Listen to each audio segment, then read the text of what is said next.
A narrow escape, the failed assassination attempt on Burkina Faso's President Ibrahim Traoré.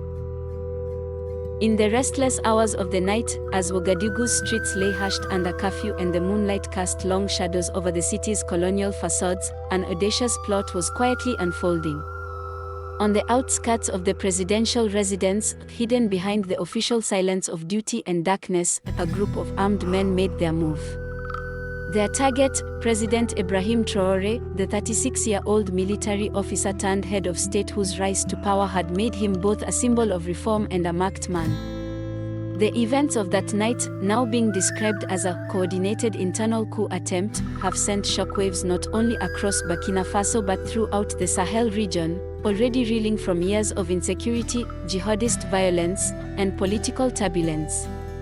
Though the attack ultimately failed, the implications are far-reaching, painting a stark picture of the volatility that continues to plague nations caught between revolution and reaction. The attack.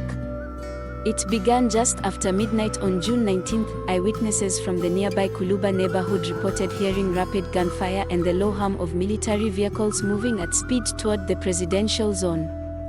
According to sources within the armed forces, the assailants infiltrated the vicinity using unmarked transport vehicles, many dressed in the same fatigues as the Republican Guard, one of the key indicators that the plotters had help from within the system.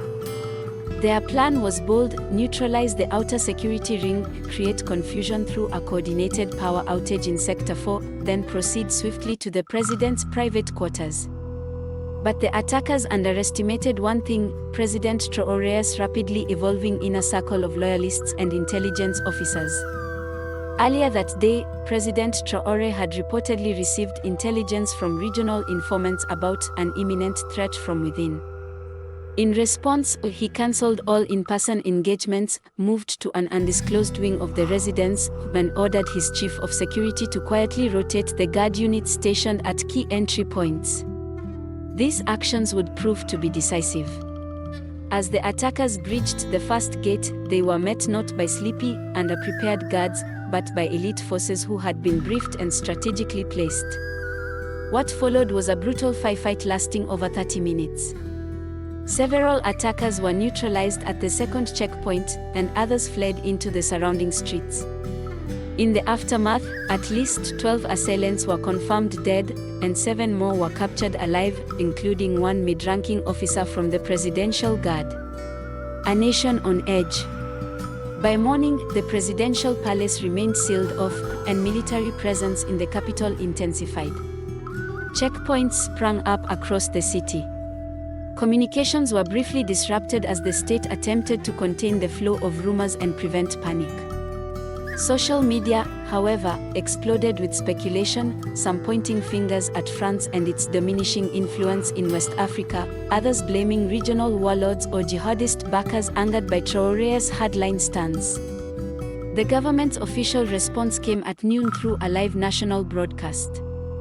President Traoré, combat firm, stood before the nation wearing his trademark camouflage and red beret, flanked by top commanders. This cowardly act was not only an attempt on my life, he declared, but a violent strike against the very soul of our sovereignty. Burkina Faso shall not fall.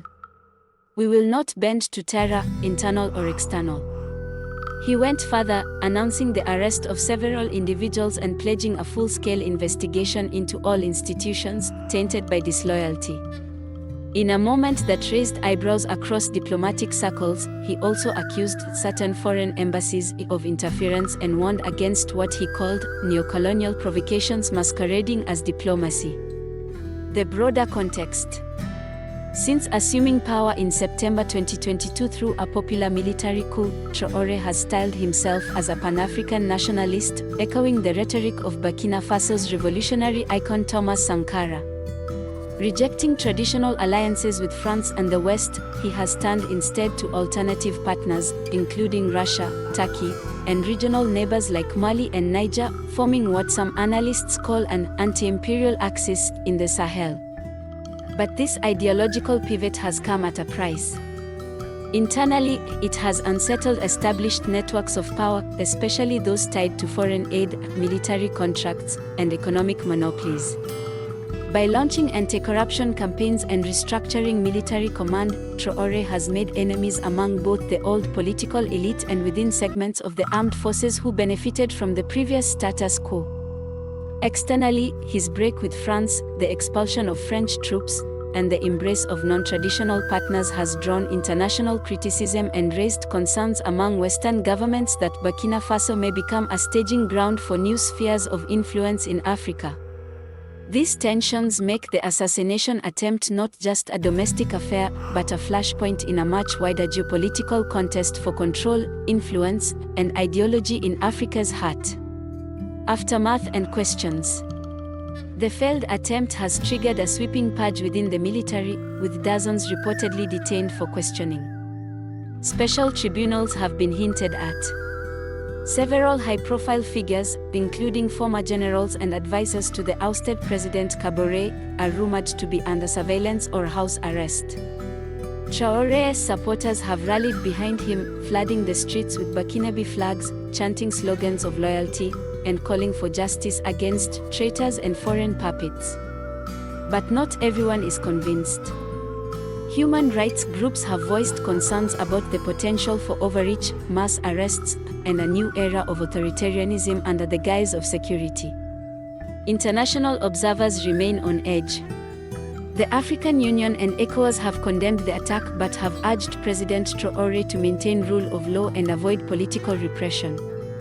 France, for its part, issued a carefully worded statement denying any involvement and calling for calm, though many in Ouagadougou view such reassurances with skepticism.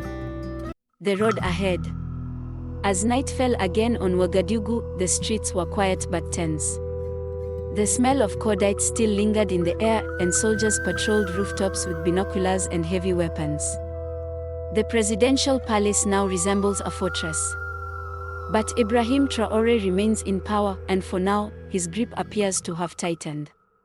Yet the question lingers, will this failed attempt steal his resolve to transform Burkina Faso into a self-reliant African power, or will it push the nation further into a cycle of paranoia, purges, and repression?